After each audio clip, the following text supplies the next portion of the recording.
News 7 தமிழின் 8 மணி செய்திகளுக்கு உங்களை வரவேற்பது கோபாலகிருஷ்ணன்.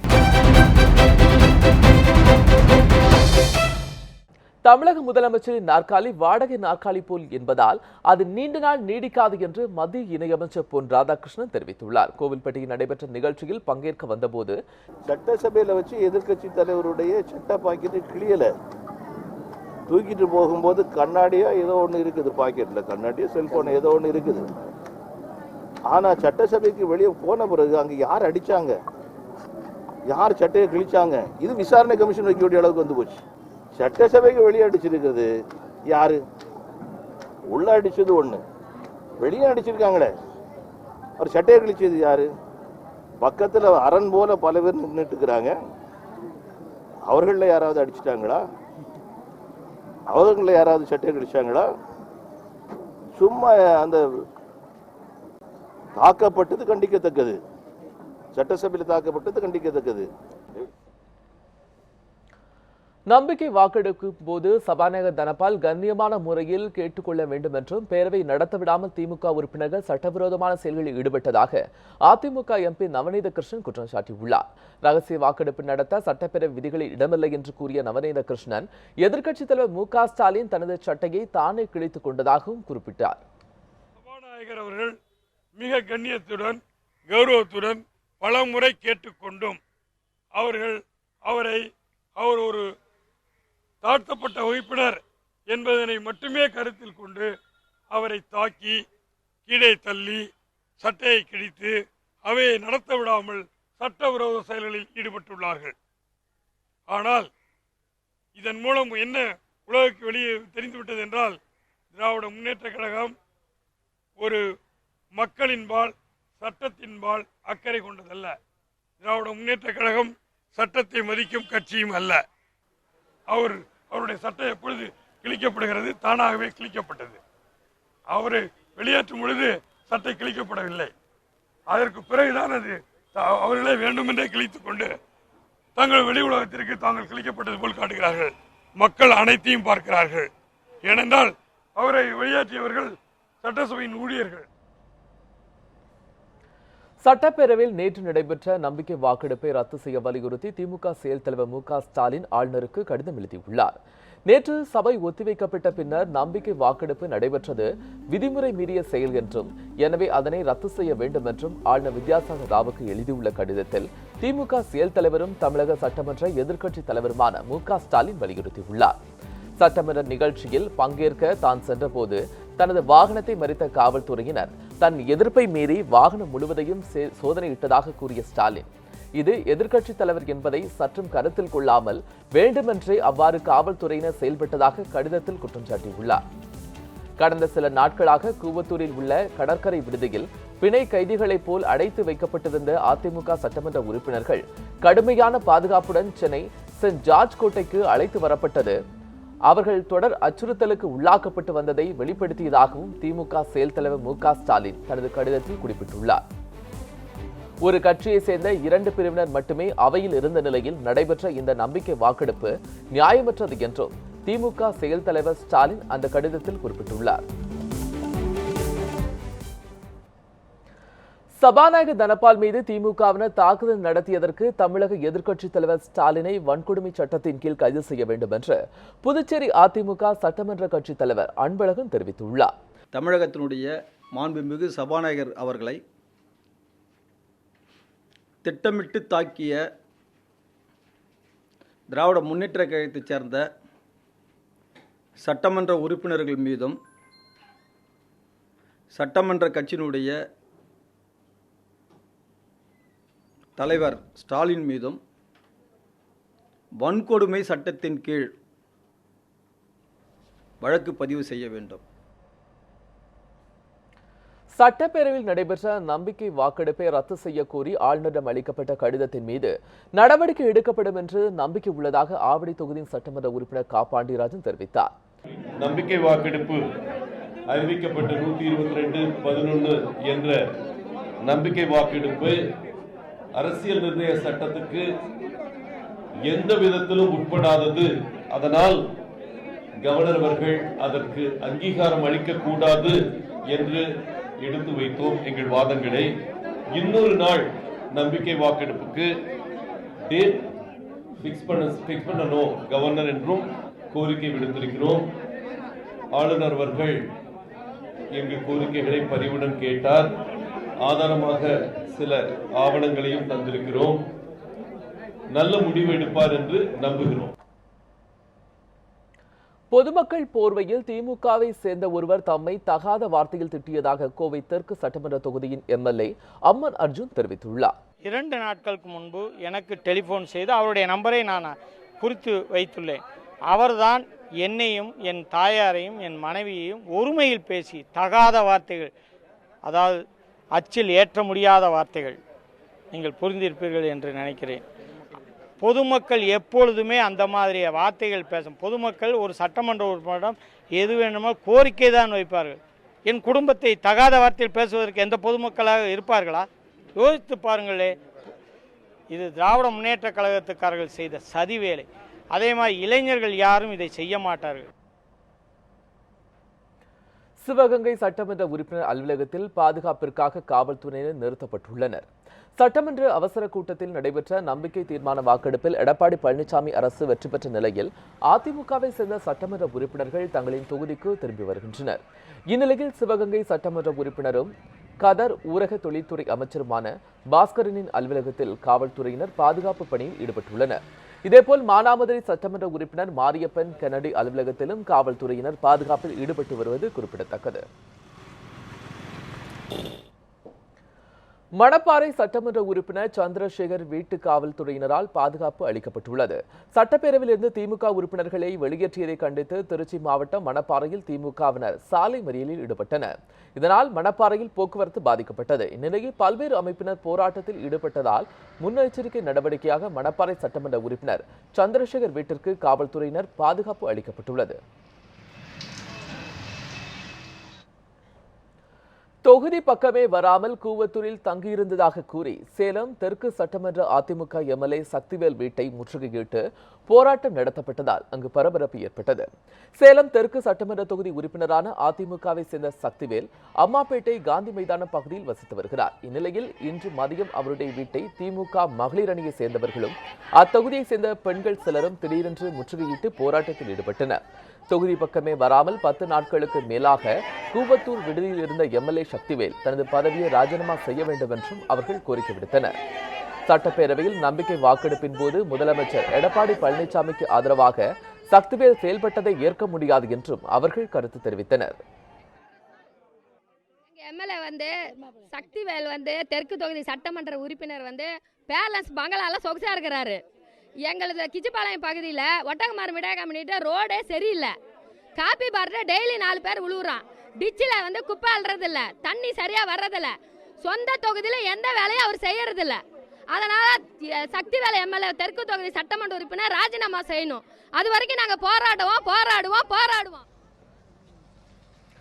நம்பிக்கை வாக்கெடுப்பில் முதலமைச்சர் எடப்பாடி பழனிசாமிக்கு ஆதரவாக பெரியகுளம் தொகுதி எம்எல்ஏ கதிர்காமு வாக்களித்ததை கண்டித்து தேனி அல்லி நகரத்தில் ஆதித்தமிழர் பேரவை உள்ளிட்ட அமைப்புகள் சார்பாக வீடுகளில் கருப்பு கொடி ஏற்றி ஆர்ப்பாட்டம் நடத்தப்பட்டது.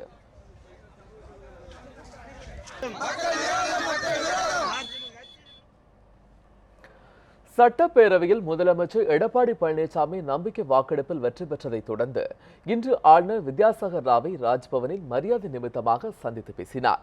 அப்போது சட்டப்பேரவையில் நேற்றைய நிகழ்வுகள் குறித்தும் வாக்கெடுப்பு குறித்தும் ஆளுநரிடம் விளக்கியதாக கூறப்படுகிறது. இந்த சந்திப்பின் போது அதிமுக துணை பொதுச் செயலாளர் டிடிவி தினகரன், அமைச்சர்கள் செங்கோட்டையன், ஜெயக்குமார் மற்றும் செல்லூர் ராஜு ஆகியோர் உடனிருந்தனர்.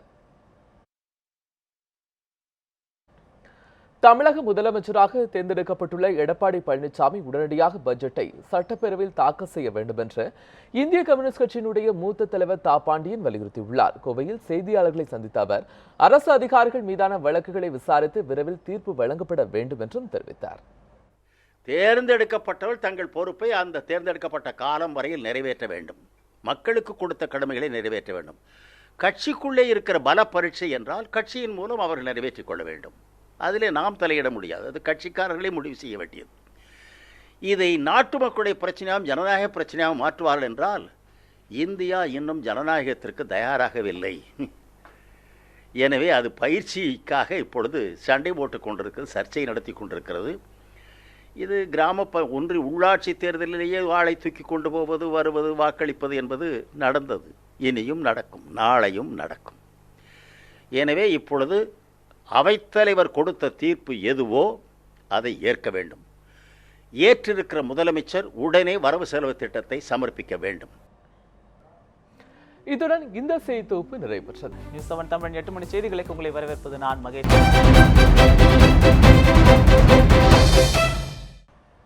சட்டப்பேரவையில் திமுக உறுப்பினர்கள் மீது தாக்குதல் நடத்தியதை கண்டித்து மாவட்ட தலைநகரங்களில் வரும் 22ஆம் தேதி உண்ணாவிரத போராட்டம் நடைபெறும் என்று அக்கட்சியின் செயல் தலைவர் மு.க. ஸ்டாலின் தெரிவித்துள்ளார். தமிழகம் முழுவதும் இருக்கக்கூடிய எல்லா மாவட்ட தலைநகரங்களில் இந்த வருகிற 22ஆம் தேதி காலை 9 மணி முதல் 5 மணி வரை உண்ணாவிரத போராட்டம் நடைபெறவிருக்கிறது. திருச்சியில் நடைபெறக்கூடிய உண்ணாவிரத போராட்டத்திற்கு நான் செல்லுகிறேன். அதேபோல காஞ்சிபுரத்தில் நடைபெறவிருக்கக்கூடிய உண்ணாவிரத அறப்போராட்டத்திற்கு எங்களுடைய முதன்மை செயலாளர் சட்டப்பேரவையினுடைய எதிர்க்கட்சியினுடைய துணைத் தலைவர் துரைமுருகன் அவர்கள் செல்லுகிறார்கள்.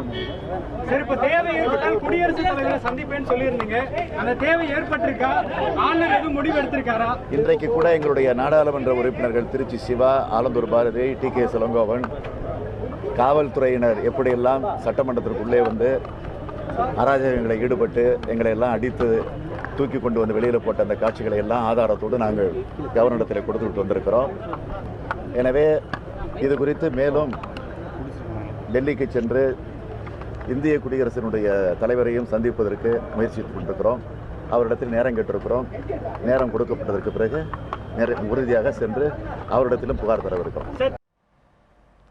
பவானி ஆற்றின் குறுக்கே கேரள அரசு தடுப்பணை கட்டுவதை தடுக்க வலியுறுத்தி கோவை கேரள சாலையில் வரும் மார்ச் 12ஆம் தேதி மறியல் போராட்டத்தில் ஈடுபட போவதாக அனைத்துக் கட்சி கூட்டத்தில் தீர்மானம் நிறைவேற்றப்பட்டது. கோவையில் நடைபெற்ற இக்கூட்டத்தின் முடிவில் செய்தியாளர்களிடம் பேசிய தந்தை பெரியார் திராவிட கழக பொதுச் செயலாளர் கு. ராமகிருஷ்ணன், கேரள அரசு தடுப்பணை கட்டுவதை தடுக்க போராட்டக்குழு சார்பில் உச்சநீதிமன்றத்தில் வழக்கு தொடரப்போவதாக தெரிவித்தார். கேரள அரசின் இந்த நடவடிக்கையின் காரணமாக கோவை, ஈரோடு, திருப்பூர் உள்ளிட்ட மாவட்டங்கள் கடுமையாக பாதிக்கப்படுவதுடன் குடிநீர் தட்டுப்பாடு ஏற்படும் அபாயமும் இருப்பதாக குறிப்பிட்டார். மத்திய மாநில அரசுகளின் கவனத்தை ஈர்க்கும் வகையில் வரும் 12ஆம் தேதி தமிழக கேரள சாலையில் மறியல் போராட்டத்தில் ஈடுபட போவதாக தெரிவித்தார். மத்திய மாநில அரசுகளுக்கு அவர்களுக்கு கொண்டு செல்கின்ற வகையிலே கேரளாவை தடுக்க வேண்டும் என்று கோரிக்கை வைத்து வருகின்ற மார்ச் 12ஆம் தேதி கோவையிலிருந்து தமிழ்நாட்டிலிருந்து கேரளாவுக்கு செல்லக்கூடிய பிரதான சாலையான கந்தேகவுடன் சாலையிலே நாங்கள் மிகப்பெரிய போராட்டத்தை ஒரு நாள் முழுவதும் அனைத்து அமைப்புகளும் சேர்ந்து தடுப்பு போராட்டத்தை, சாலை மறியல் போராட்டத்தை நடத்தியிருக்கின்றோம். நாகை மாவட்டம் ஆலங்குடி கிராமத்தைச் சேர்ந்த விவசாயி கண்ணதாசன் என்பவர் கடன் தொல்லையால் மனம் உடைந்து ரயில் முன் பாய்ந்து தற்கொலை செய்து கொண்ட சம்பவம் அப்பகுதியில் பெரும் சோகத்தை ஏற்படுத்தியுள்ளது. உயிரிழந்த கண்ணதாசன் தனது விளைநிலத்தில் மேற்கொண்ட நெல் சாகுபடியால் போதிய விளைச்சல் இல்லை என கூறப்படுகிறது. ஏற்கனவே கடன் தொல்லையால் பாதிக்கப்பட்டிருந்த நிலையில் இதனால் அவர் கடந்த சில நாட்களாக மனவேதனையில் இருந்ததாக கூறப்படுகிறது. இந்த நிலையில் கும்பகோணம் அருகே தராசுரம் பகுதியில் ரயில் முன்பு பாய்ந்து தற்கொலை செய்து கொண்டுள்ளார். இந்த சம்பவம் குறித்து ரயில்வே காவல்துறையினர் விசாரணை நடத்தி வருகின்றனர். இதனையடுத்து உயிரிழந்த கண்ணதாசனின் குடும்பத்தினருக்கு தமிழக அரசு உரிய நிவாரணம் வழங்க வேண்டும் எனவும் விவசாயிகள் தரப்பில் கோரிக்கை விடுக்கப்பட்டுள்ளது. ராமேஸ்வரம் ராமநாத சுவாமி கோவிலில் மாசி மகா சிவராத்திரி திருவிழாவை முன்னிட்டு சுவாமி அம்பாள் ரத வீதிகளில் உலா வந்து பக்தர்களுக்கு எழுந்தருளி காட்சியளித்தார்.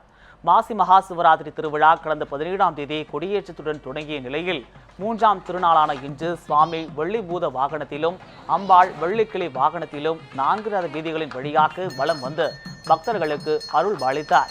இதனை ஆயிரக்கணக்கான பக்தர்கள் வழிநெடுகிலும் நின்று தரிசித்தனர்.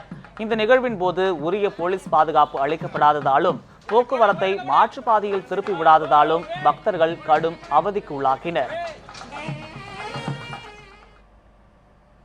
வைகுண்டர் தர்ம பிரச்சாரண சபையின் 4வது செயற்குழு கூட்டம் சாமித்தோப்பில் உள்ள அன்பு வனத்தில் நடைபெற்றது. கன்னியாகுமரி மாவட்டம் சாமித்தோப்பில் நடைபெற்ற இந்த செயற்குழு கூட்டத்தில் கன்னியாகுமரி, நெல்லை, தூத்துக்குடி மாவட்டங்களைச் சேர்ந்த நாடார் அமைப்புகளின் நிர்வாகிகள் கலந்து கொண்டனர். பால பிரஜாதிபதி அடிகளார் முன்னிலையில் நடைபெற்ற இக்கூட்டத்தில் சிறப்பு விருந்தினராக கேரள நாடார் அமைப்பு தலைவர் சந்திரசேகர் கலந்து கொண்டார். இதில் கன்னியாகுமரி திருவனந்தபுரம் தேசிய நெடுஞ்சாலைக்கு ஐயா வைகுண்டர் பெயரினை வைக்க வேண்டும், நாடாரின மக்கள் அதிகமாக வாழும் சட்டமன்ற தொகுதிகளில் நாடாருக்கு இடஒதுக்கீடு தேவை என்பன உள்ளிட்ட தீர்மானங்கள் நிறைவேற்றப்பட்டன.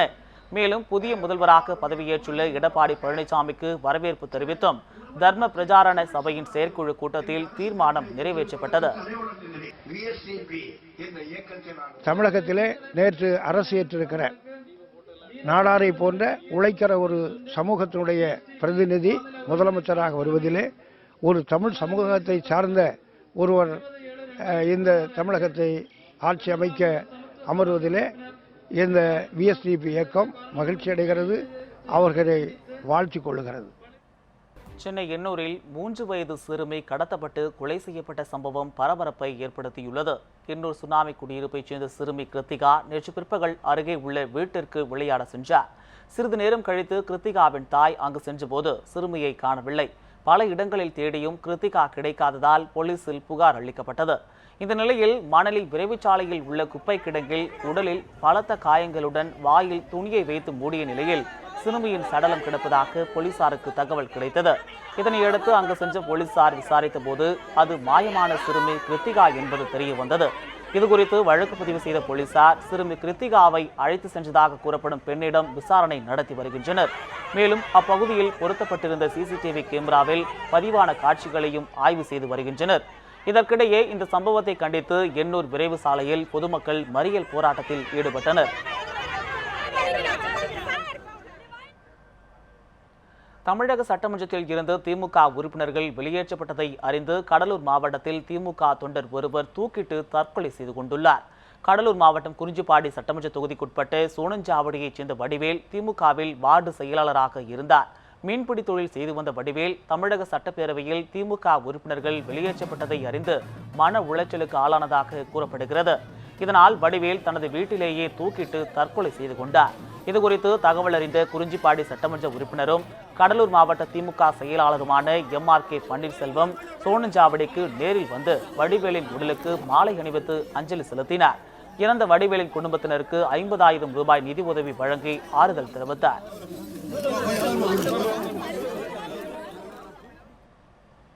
பழனி அருகே உள்ள நெய்க்காரப்பட்டியில் 3 ஆண்டுகளுக்கு பிறகு ஜல்லிக்கட்டு போட்டி நடைபெற்றது. இந்த போட்டியில் 300க்கும் மேற்பட்ட காளைகள் பங்கேற்றன. 200க்கும் மேற்பட்ட மாடுபிடி வீரர்கள் கலந்து கொண்டு காளைகளை அடக்கினர். போட்டிகளில் வெற்றி பெற்ற வீரர்களுக்கும் மாடுகளின் உரிமையாளர்களுக்கும் பரிசுகள் வழங்கப்பட்டன. முன்னதாக மாடுபிடி வீரர்களுக்கும் காளைகளுக்கும் மருத்துவ பரிசோதனை செய்யப்பட்டது. போட்டி நடைபெற்ற இடத்தில் பாதுகாப்பிற்காக ஏராளமான போலீசார் குவிக்கப்பட்டனர்.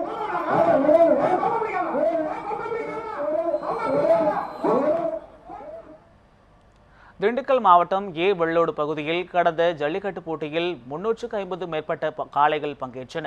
உதவி ஆட்சியர் ஆகாஷ் மேற்பார்வையில் நடந்த இப்போட்டியில் 300க்கும் மேற்பட்ட மாடுபிடி வீரர்கள் கலந்து கொண்டனர். திருச்சி, மணப்பாறை, புதுக்கோட்டை, சிவகங்கை, மதுரை, தேனி உள்ளிட்ட பகுதிகளைச் சேர்ந்த காளைகள் இப்போட்டியில் கலந்து கொண்டன. வெற்றி பெற்ற வீரர்களுக்கு சைக்கிள், பீரோ, வெள்ளிக்காசு ஆகியவை பரிசாக வழங்கப்பட்டன.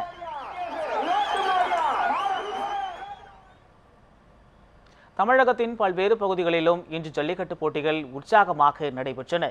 திருச்சி லால்குடியில் நடைபெற்ற ஜல்லிக்கட்டு போட்டியில் 350க்கும் மேற்பட்ட காளைகள் சீறி பாய்ந்தன. திருச்சி மாவட்டம் லால்குடியில் நடைபெற்ற ஜல்லிக்கட்டு போட்டியில் வாடிவாசலில் இருந்து சீறி பாய்ந்த 350க்கும் மேற்பட்ட காளைகளை அடக்க 600க்கும் மேற்பட்ட வீரர்கள் திரண்டனர்.